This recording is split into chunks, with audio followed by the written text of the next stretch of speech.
Alrighty, so we got it welded up. Gotta skip a step of sanding these all smooth. I had Smooth Criminal going in the background and got excited.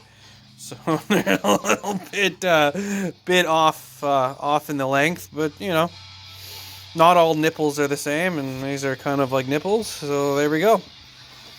Yeah, they're welded in. We'll let it cool down, and then we'll pull our studs out, and then we can kind of tack her to the intake manifold, and we'll be going. I'm really hungry tonight. I didn't pack much of a lunch, and I gotta get some shopping, so we're not gonna do a whole lot of work today. I'm not even sure if I'll get to it being tacked in. It's pretty cold in here, so it's gonna cool down pretty quickly, the piece, so we can kind of manhandle it in here. But yeah, I kind of want to go home and cook a bit of a dinner, so I got something to eat for lunch tomorrow.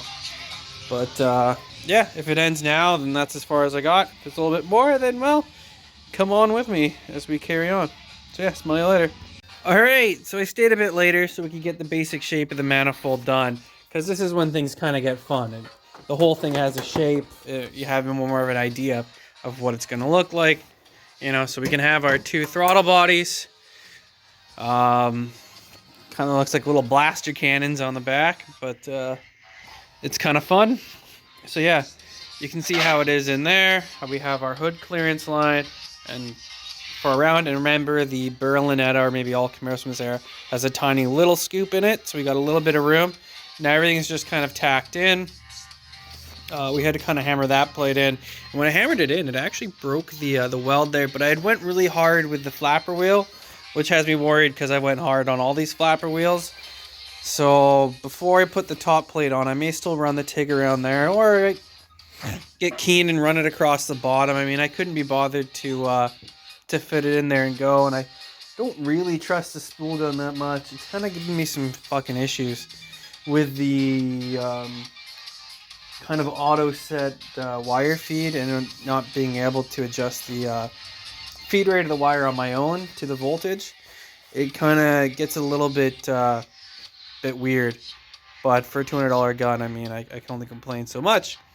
But anywho, it's starting to take shape.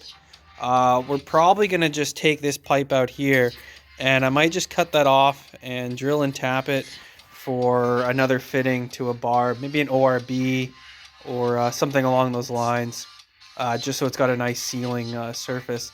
That is an MPT, so that there's no chance of the block cracking. But that way we can just run one hose all the way over to the heater there. We can run underneath. We can put a little wrap around it so it doesn't rub through after a million miles, which maybe it'll get there. I doubt it. I doubt gas cars will be on the road if this thing ever got that high in mileage. But yeah, that's where we're at. That's what's going to happen. The reason we're going to get rid of that is so that this can go down straight there, and then we're probably gonna have, I mean, a fairly large plenum. The rule of thumb I've always been told is 1 liter displacement, or per liter of displacement per liter of intake plenum volume.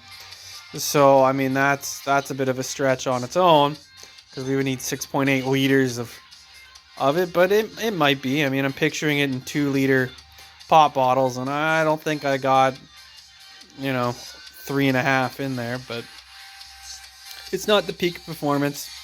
This isn't Hulk Hogan in his heyday. This is Hulk Hogan in his later days.